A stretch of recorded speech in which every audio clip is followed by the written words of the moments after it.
On January 10th, the United States of America delivered its biggest and one of the most devastating economic blows to Russia. A new set of sanctions that could trigger a severe financial crisis in Moscow, the worst since the start of the Ukraine war. What makes it even better is that the impact of these sanctions is already being felt. Russia's most important oil buyers, India and China, are now backing off, refusing to purchase Russian crude. You see, for these last 3 years, Russia has managed to dodge most of Western sanctions by redirecting its oil exports to Asia. When Europe cut off Russian crude, India and China stepped in, taking advantage of steep discounts, alternative payment methods, and a shared interest in reducing Western financial dominance. Russia's oil trade has survived by operating through a vast network of shadowy deals, third-party intermediaries, and fleets of unregulated tankers that helped it move oil outside of Western-controlled shipping channels and without relying on Western-controlled shipping insurance. Payments were processed through alternative bank routes using currencies like the yuan, dirhams, and rupees. But with this latest wave of sanctions, that entire system is beginning to crumble. For example, Indian banks have now started freezing transactions. Chinese ports, which previously welcomed Russian tankers without hesitation, are now outright refusing to let them dock. These actions send a clear and undeniable message that the latest round of US sanctions is unlike anything Russia has faced before. It is stronger, more targeted, and for the first time, it is directly crippling Russia's ability to sell oil to its last remaining major customers. So what exactly happened on January 10th? Well, the US launched a direct financial and logistical assault on Russia's oil empire. Washington blacklisted 183 shipping vessels, most of which were the illegal tankers that formed the backbone of Moscow's shadow fleet. The US also sanctioned some of Russia's largest oil firms, including Gazprom Neft and Surgutneftgaz, companies responsible for moving billions of dollars in crude sales annually. Even buyers willing to risk purchasing Russian oil are now struggling to do so legally. On top of that, the US shut down several of Russia's key financial pathways for processing oil payments. Banks in India, China, and the UAE, which had quietly facilitated Russian transactions, are now under immense pressure to cut ties. This means that even if Russia finds a buyer, getting paid is becoming nearly impossible. Sure, the US and its allies have imposed hundreds of thousands of sanctions on Russia before. They targeted Russian banks, industries, and oligarchs since the beginning of the war. But never have sanctions been this effective, this targeted, or this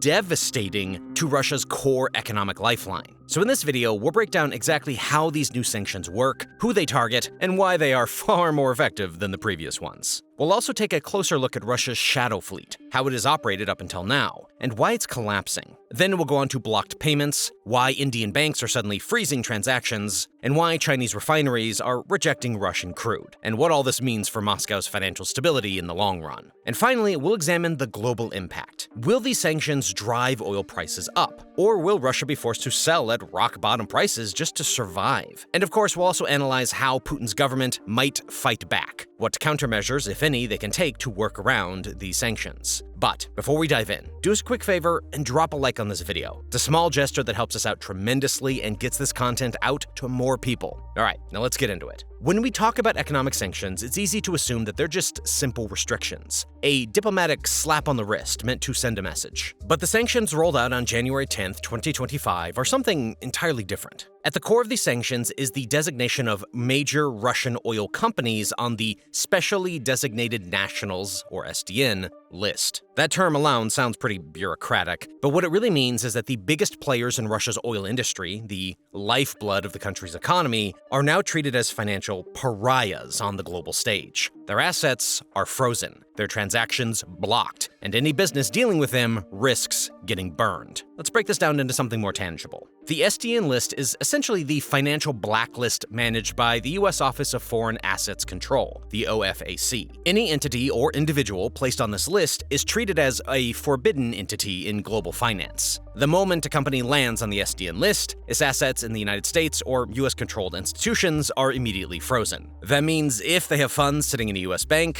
yeah, they can kiss that money goodbye. But it doesn't stop there. The real power of the SDN designation lies in how it affects foreign businesses and financial institutions. You see, the US dollar dominates global trade, and most major financial transactions, even if they're happening between two non-US countries, flows through US financial systems at some point. If a European bank, an Indian trader, or even a Chinese shipping company is caught doing business with an SDN-listed Russian oil company, they risk getting cut off from the US financial system themselves. No more access to US dollars, Western insurance, or even basic banking operations. That's why this move is so deadly. The Russian government might tell the world it doesn't care about sanctions and that it can work around them, but the reality is that no major oil company can survive for long if it's locked out of global finance. The new round of sanctions specifically targets some of Russia's biggest and most influential oil companies, including Gazpromneft and Surgutneftgaz. To put this in perspective, Gazpromneft is a massive state-controlled oil giant, directly tied to the Kremlin. It's responsible for over 10% of Russia's total oil production, and much of its revenue flows straight into the Russian government's war budget. Then there's Surgutneftgaz, a company that's always been a bit of a mystery. Unlike most Russian oil firms, which have clear state ownership, Surgutneftgaz has a complicated and secretive structure. It's widely believed that a significant portion of its undisclosed ownership ties back to the Russian government and powerful elites. By placing these companies on the SDN list, the US and the UK are directly targeting the financial lifelines of Russia's ruling elite. Coming back to the same question, hasn't the West sanctioned Russia's oil companies before? The answer is yes, but not like this. Previous sanctions were often targeted at individual oil projects or specific exports, meaning Russia could still find ways to sell oil through alternative routes. But this new approach goes after the entire financial ecosystem that makes Russia's oil trade possible. So, in simple points, as soon as the companies were placed on the SDN list, all US and Western financial institutions cut ties immediately. That means no access to dollars, no loans, no Western insurance, and no ability to conduct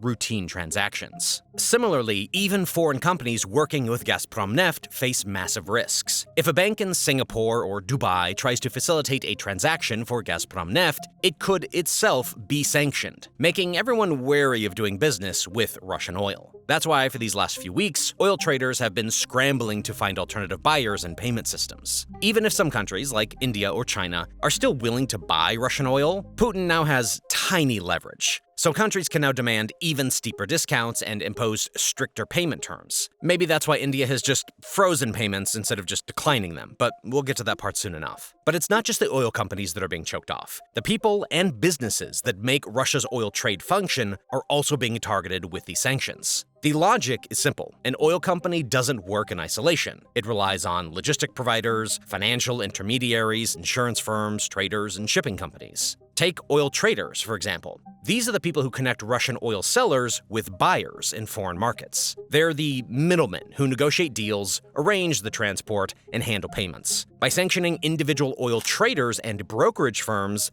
the US and the UK are cutting off the arteries that move Russian oil through the global economy. And then there's the insurance problem. One of the biggest reasons oil can flow smoothly across borders is because of maritime insurance. Companies won't ship oil unless their cargo is insured. Most global oil shipments are covered by Western insurances, especially in London. Now, under these new sanctions, Western insurers are banned from covering shipments of Russian oil if the companies are involved in the SDN list. This means that even if Russia can find willing buyers, it now has a massive logistical nightmare. How do you ship millions of barrels of crude oil without insurance? Similarly, senior officials inside Russian oil companies are also being sanctioned. This means that key executives and decision-makers in Gazpromneft, Surgutneftgaz, and sanctioned firms cannot travel to the US or Europe. They cannot open foreign bank accounts or engage in financial transactions in Western institutions. On a side note, many of these individuals have loads of personal wealth stashed in foreign accounts, own property in Europe, and do business abroad. And now they're being locked out, and their assets are being frozen. In simple words, it's one punch and two targets. Hit the companies where it hurts financially and isolate the individuals who run them, making it clear that they can't escape these consequences. Here are a few names of high-profile Russian individuals who have been added to OFAC's SDN list. Let's start with Yusuf Vagitovich Alekperov. Yusuf is the son of Vagit Alekperov, one of the founders of Lukoil, Russia's largest private oil company. Unlike his father, who built an empire in crude production, Yusuf carved out his own niche in oilfield services, founding Welltec, a company that keeps Russia's drilling operations running smoothly. Every time a well needs servicing, every time a rig breaks down, every time a pipeline needs maintenance, companies like WellTech step in to make sure the oil keeps flowing. And that is precisely why OFAC is going after him. You don't just hit the oil producers, you go after the infrastructure that allows them to function. By targeting WellTech, the sanctions are choking off the technical and logistical support that keeps Russian oil production stable. Without companies like WellTech, Russia can still pump oil, but everything else becomes slower, riskier, and more expensive. And for Yusuf, his company can't do business with the West, can't receive payments in dollars, and every foreign investor will now treat him like he's radioactive. Now meet Peter Mikhailovich Bobolev. He is the head of the Department for Coal Industry Development at the Ministry of Energy. Bobolev is the one overseeing Russia's policies on coal mining, exports, and investments. Now you might be wondering, why coal? Isn't oil and gas Russia's real moneymaker? Well, here's the thing. While Russia's oil and gas industry gets most of the attention, coal is quietly funding Moscow's war machine. Europe may have cut back on Russian gas, but Russian coal still makes its way into Asia, especially China and India. These sanctions are aimed at sabotaging that revenue stream. By hitting Bobolev, the US and the UK aren't just taking down a bureaucrat, they are disrupting the planning, funding, and international deals that keep Russia's coal empire running. Then there's Alexei Likhachev. He's the CEO and head of Rosatom, the state nuclear energy corporation. Rosatom is the engine behind Russia's civilian and military nuclear programs, and Likhachev is the man at the helm. He oversees everything from uranium enrichment to nuclear reactor exports, from fuel supplies to the construction of power plants in foreign countries. Clearly, Rosatom is an international player. It supplies nuclear fuel to reactors across Europe, Asia, and the Middle East, making it one of Russia's most influential state-controlled enterprises. And that's why the sanction targets it. It's more about crippling Russia's long-term nuclear dominance. For years, Rosatom has been expanding its grip on the global nuclear fuel market. It has built reactors in Turkey, financed power plants in Hungary, and supplied enriched uranium to customers across the world. The sanctions aim to sever those relationships, making it harder for Rosatom to operate internationally, sign new contracts, or access Western technology. But these are just 3 names. There are 34 more individuals on this new sanctions list, and each of them holds a vital position within the Russian state. And when you put all of this together, you begin to see just how brutal and devastating these sanctions really are. Russia isn't just losing money, they might also be losing the people who keep its industries running, the ones who sign the deals, move the shipments, and handle the negotiations. But here's the thing, we're just getting started. Remember when we mentioned the Shadow Fleet? That sanction-dodging lifeline that has been keeping Russia's oil flowing despite Western restrictions? Well, with this latest round of sanctions, 183 vessels have been blacklisted. Most of them are primarily oil tankers, the kind that have been ferrying Russian crude under false flags, through opaque shipping routes, and via secret deals with willing buyers. And the impact is devastating. By officially designating these vessels as sanctioned, the US and the UK are effectively freezing their assets, blocking all transactions involving them, and cutting them off from vital maritime services. That means no insurance, no maintenance, no legal port access in Western-aligned nations. To truly understand how catastrophic this is for Russia, you first need to know the role of the Shadow Fleet. Now, these aren't your standard commercial vessels operating under well-regulated trade laws. The Shadow Fleet is Russia's black market navy, a massive network of ships that skirt regulations, dodge inspections, and manipulate records to ensure Russian oil continues to flow despite sanctions. These ships use a wide array of deceptive tactics. One of the most common tricks is sailing under a flag of convenience. Instead of openly flying the Russian flag, these ships register themselves under small, laxly regulated countries that have weak enforcement mechanisms, like Panama, Liberia, or even smaller Pacific Island nations. These fake flags make it easier for ships to avoid scrutiny, skirt international rules, and keep operating under a false identity. Then there's the AIS manipulation. You see, every large vessel is supposed to use an automatic identification system, a tracking system that tells global monitoring stations where the ship is, where it's going, and what it's carrying. But the Shadow Fleet has mastered the art of tampering with AIS. Some turn it off intentionally, vanishing from tracking systems like ghost ships. Others spoof their location. Imagine a tanker appearing to be off the coast of Oman, when in reality it's in the middle of the Indian Ocean, quietly offloading crude. And then we have ship-to-ship transfers, another method designated to launder the origin of Russian oil. Here's how it works. Instead of a Russian tanker delivering oil directly to a sanctioned country, it meets another ship in the middle of the ocean, often in places like the Mediterranean or the South China Sea. In a secretive, carefully coordinated operation, they transfer the oil mid-sea. By the time the second ship delivers the oil to its final buyer, whether it's India, China, or another willing market, it's nearly impossible to trace it back to Russia. But that's not all. The ownership of these vessels is hidden behind a complex corporate structure of shell companies, fake addresses, and anonymous offshore accounts. A single ship might be owned by a firm in Dubai, managed by a company in Hong Kong, and operated by an entity in Greece, making it nearly impossible for authorities to track who's truly behind the transactions. This is a deliberate obfuscation, designed to slow down enforcement efforts and keep the shadow fleet operational. Now, let's be clear, Russia didn't invent this system. The shadow fleet concept has been around for decades, first making headlines when Iran and Venezuela used similar methods to evade Western sanctions. But so far, Russia's network is the biggest ever. Estimates suggest Russia has built a fleet of over 400 tankers, many of them old, poorly maintained, and often uninsured. Some of these ships are more than 15 years old, meaning they are dangerously close to the end of their operational lifespans, and yet they continue sailing. Because without them, Russia's ability to sell oil would collapse. So what happens now? Well, it goes without saying that these ships can no longer dock at Western-aligned ports. They won't be able to get critical repairs, and their insurance policies will be nullified. Now you might argue, why would an old boat that's almost in retirement care about insurance? Well, you see, insurance is not necessarily for the ship alone. It's also for other damages. In this instance, most ports and buyers won't touch an uninsured tanker because it exposes them to an enormous financial and environmental risk. One accident, one oil spill, and the liability could be in the billions. And when you consider how old and worn down these tankers are, the risk of catastrophe grows exponentially. But beyond the environmental concerns, there's the geopolitical chaos. If Russia's shadow fleet starts running out of safe ports, insurance, and financing, it will turn to riskier and more secretive channels. China and India may need to step in to help, but they won't do so out of goodwill. They will demand even steeper discounts on Russian crude, tightening their grip on Moscow's already weakening economic leverage. And if that happens, Russia's oil profits shrink even further. This brings us to the third point. Why are Indian banks suddenly freezing transactions? Why are Chinese refiners rejecting Russian crude? And most importantly, what does this all mean for Moscow's long-term economic survival? You see, within a few days of the sanctions announcement, major Indian refiners such as Indian Oil Corporation (IOCL) and Bharat Petroleum (BPCL) began pausing their purchases of Russian crude. This is a major shift. But for the past 2 years, India has been Russia's most loyal oil customer, buying upwards of 1.7 million barrels per day at steep discounts.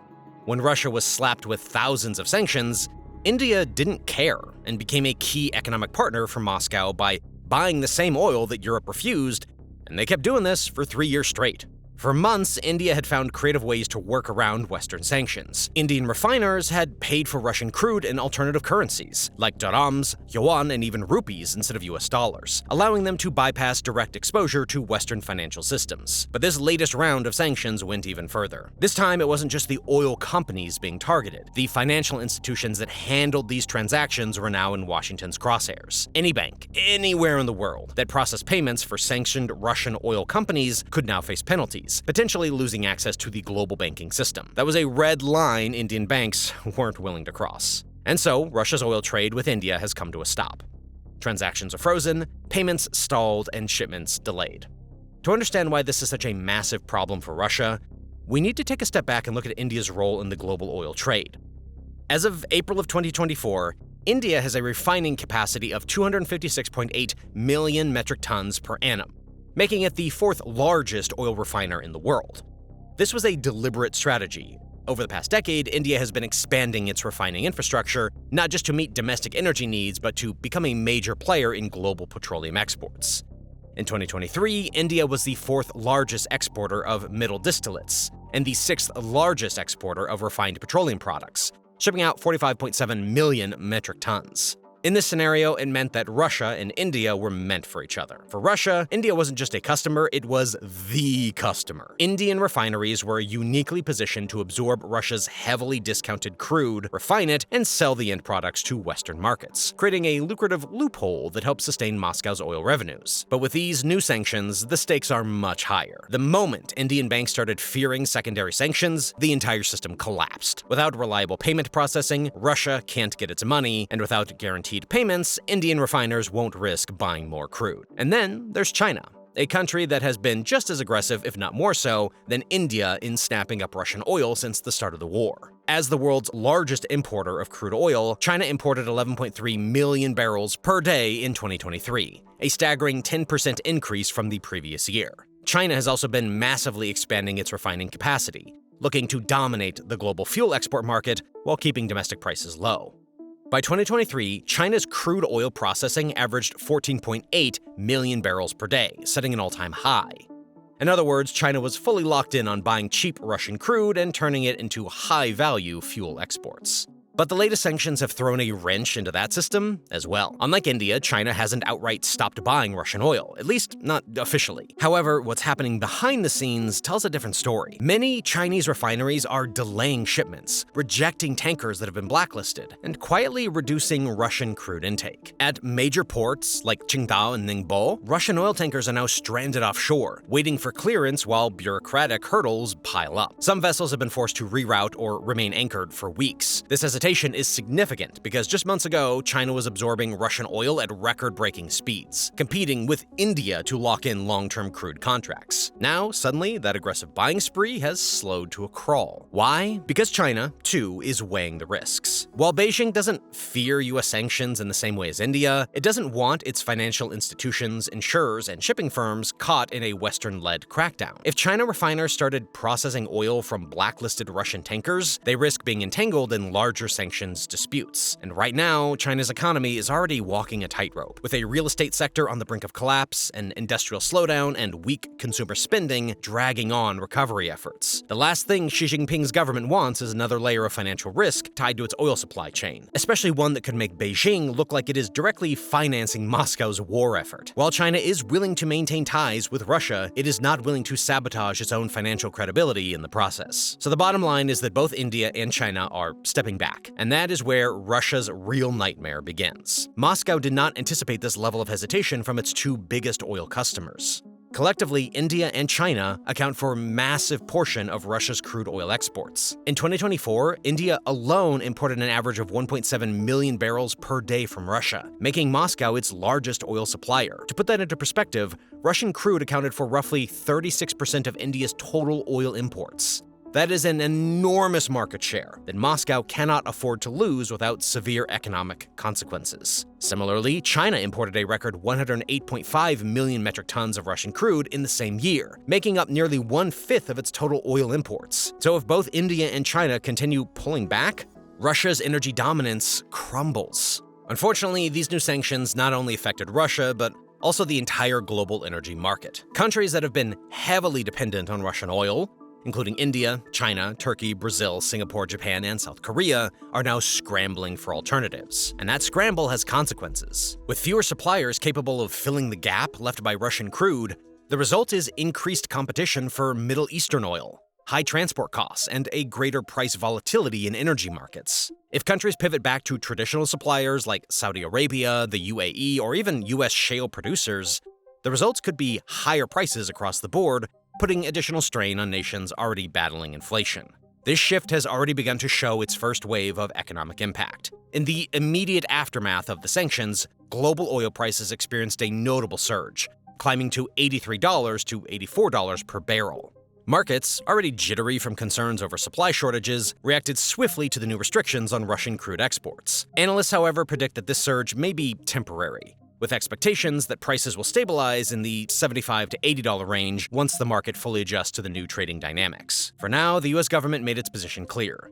These sanctions aren't just about punishing Russia for its geopolitical ambitions, it's also about methodically dismantling the financial machinery that funds Putin's dreams. Sure, the sanctions have created some short-term problems in the energy sector, but in Washington's eyes, that is a calculated price to pay. US officials argue that the long-term benefits of eroding Russia's financial stability outweigh these immediate challenges. And this is where the real battle begins. Moscow is now backed into a corner, unlike anything it has faced before. The problem isn't extraction.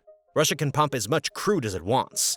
The real crisis is getting it paid for. And without steady payments, the Russian economy begins to unravel in ways that even the Kremlin's carefully managed propaganda machine can't ignore. The traditional buyers that have kept Russia's economy afloat since the start of the war are now hesitating. With each delayed transaction, each stranded tanker, and each new discount Moscow is forced to offer, the economic noose tightens. What makes the situation different from previous sanctions is the slow but inevitable loss of reliability. When even your most loyal customers start questioning whether doing business with you is worth the risk, your market position collapses faster than you can react. Now, Putin's government does have options, but none of them offer an easy escape route.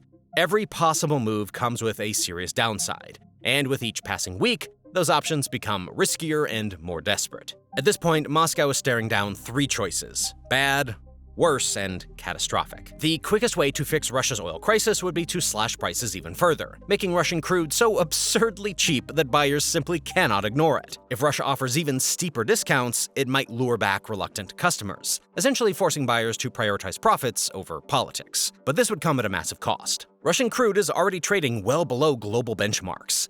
Any further price cuts would obliterate Moscow's profit margin. If the price of oil falls below $50 per barrel, Russia's earnings per shipment would plummet. Oil is the lifeblood of Russia's economy, and the Kremlin still relies on petrodollars to finance everything, from social programs to military spending. The Russian government still has foreign currency reserves, but those are not infinite. And as more sanctions target Russia's financial system, accessing those reserves is becoming increasingly difficult. And more importantly, this strategy isn't foolproof. Just because Russia offers steep discounts doesn't mean buyers will bite. If the sanctions start targeting more banks, shipping routes, and financial intermediaries, then even heavily discounted Russian oil could become too toxic to touch. This would leave Russia with millions of unsold barrels, idle tankers, and a revenue crisis unlike anything seen since the collapse of the Soviet Union. If India and China continue backing away, Moscow could try pivoting to smaller buyers in Africa, Turkey, Latin America, and Southeast Asia. These regions aren't bound by Western sanctions in the same way that Europe is, and some still rely on Russian crude for economic stability. But here's the problem. These markets are nowhere near big enough to replace India and China. To put it into perspective, in 2023, India and China accounted for nearly 80% of Russia's total crude exports. By comparison, all of Africa combined accounted for less than 5%. Countries like Turkey, Brazil, and Indonesia don't rely solely on Russian oil. They diversify their imports. Even if Moscow floods these smaller markets with discounted crude, the math just doesn't work. There's just not enough demand to absorb the millions of barrels per day that India and China previously purchased. And then there's the logistical nightmare. Selling to a handful of massive, centralized buyers like India and China is one thing. Shifting to dozens of smaller, fragmented markets is another. Longer shipping routes, more complex financial negotiations, unreliable buyers, and higher transportation costs will turn Russia's once efficient oil empire into a chaotic, inefficient mess. So what's plan C? If oil prices collapse further, Russia could try cutting production altogether in an attempt to artificially drive up crude oil prices. By removing millions of barrels from the market, Moscow might create a temporary supply shortage, forcing global prices to rebound and pressuring buyers into resume purchases. But even this move comes with severe risks. Russia's entire economy is built on oil revenue. Slashing production would mean slashing government income. This would force the Kremlin into drastic budget cuts in a country that is already facing economic strain. If global prices fail to rise quickly enough, Russia could be burning through its reserves at an unsustainable rate, leading to inflation, a weakening ruble, and potential domestic instability. And the problems don't stop there. Even within OPEC+, Russia's potential production cuts could trigger conflict. Countries like Saudi Arabia and the UAE don't want Russia unilaterally manipulating oil prices for its own survival. If Moscow starts making large-scale production adjustments without OPEC+ coordination, it could create rifts within the cartel, further complicating Russia's position in global energy markets. Even worse, cutting production isn't always reversible. Russian oil fields are not easy to shut down and then restart. If Moscow turns off the wells, reservoir damage is a serious risk, making it harder and more expensive to resume production later. If Russia miscalculates, it could permanently lose some of its oil production capabilities, dealing a long-term blow to its energy dominance. It's an understatement to say that these next few weeks and months will be critical. If Russia fails to bypass sanctions, we could be witnessing a new chapter in this economic war, one that is darker, more secretive, and more desperate than ever before. Don't forget that Moscow has survived economic warfare before. And if the Kremlin can tighten alliances with willing buyers, expand shadow banking, and develop alternative shipping methods, it might find a way to keep its oil empire alive, at least for now. One thing is certain. This isn't over. The US and its allies have just escalated the economic war against Russia to a level never seen before, and the consequences are unfolding in real time. So the question remains, can Russia fight back, or is this the beginning of its financial downfall? The answer will be written not just in Moscow, but in the crude markets of India, the shipping ports of China, the financial hubs of Dubai, and the oil refineries of Turkey. Because what happens next won't just shape Russia's future, it could reshape the global economy itself.